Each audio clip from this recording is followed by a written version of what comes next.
Well, it's interesting, isn't it? Rangers American owners, incoming owners, if it happens, by the way, and that's not done and dusted just yet, might fancy Steven Gerrard, but would he fancy going back to Rangers? Is this a good job, Coist? Because at the moment, they're light years behind Celtic, aren't they? Miles behind them. It's a good job if you get backed. The recruitment has been shocking, Jeff. The recruitment has been shocking.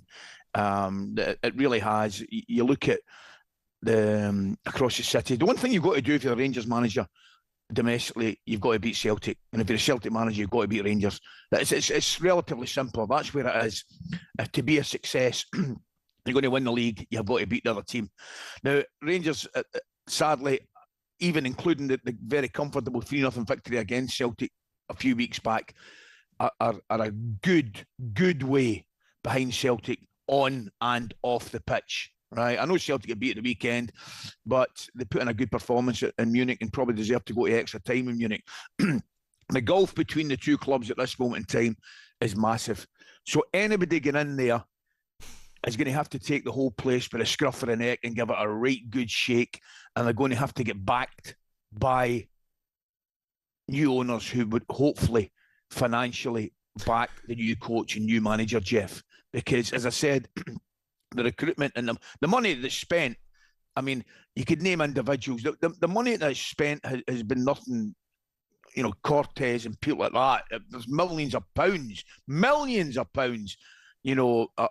been effectively thrown away. I know the lad get injured and things like that, but the players coming in have not been of a good enough standard. And what the fans are finding it difficult to accept, and I'm with them 100%, is a lack of, it looks very much like a lack of fight and a lack of desire. You've got the Rangers football team on the pitch is weak. There you are. I don't take any pleasure in seeing it at all, but I wouldn't mind playing against it, to be quite honest with you. It's the kind of team you'd love to play against because there's a weakness about it on the pitch, and sadly, at this moment in time, there's a weakness off the pitch as well. So, I mean, it all started so well for Philippe Clement, didn't it? I mean, he started brilliantly at Rangers. Is he carrying the can for other people's failings? Yes, but he's also carrying the can for his own failings. When you take that job, you can complain about recruitment, you can complain about this, that, and the next thing, but effectively, the one thing you do know, the buck stops at you, and you're the man that'll get the sack. The players won't get the sack, you'll get the sack, and that's what's happened. Of course he has to shoulder responsibility. I don't think it's all down to him by any stretch of the imagination, but he shoulders the responsibility. I actually think last year, if they'd gone and get Lawrence Shanklin, I think they might have won the league. I genuinely do.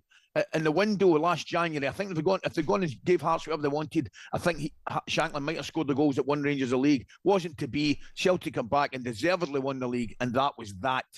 But the decline in the club on and off the pitch since they won the league and were beaten in penalties in a Europa League final after beating Leipzig, Dortmund, you name it, the decline hurts more than anything. It really does. It hurts to see.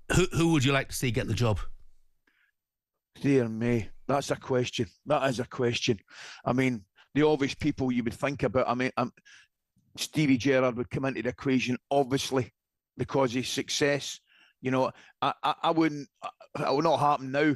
But I would have taken a gamble on Frank as well before he's gone to Coventry. But he's doing well at Coventry. I don't see that happening. Muscat has done well. I think I'm right in saying Muscat might have won. I think he might have won 3 leagues in 3 different countries. Could be another option. Another option would be, obviously, some people would. Derek McInnes would come into the equation, who's a fine manager at Kilmarnock, knows the league, knows the players, knows the club. So there's one or two. There's definitely 1 or 2 options.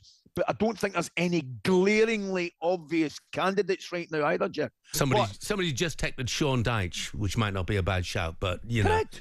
Adam and Daisy, by the way, says no way McCoist goes to Rangers. The release clause in his talkSPORT contractors put them off. If the call came Coisty, that's the big question. Would you drop talkSPORT, TNT, Premier Sports, Viaplay, ITV, and your Daily Record column for the Rangers dugout?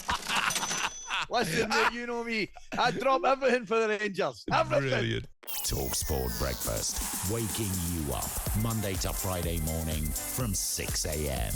on AM, on DAB, via the talkSPORT app and on your smart speaker. talkSPORT.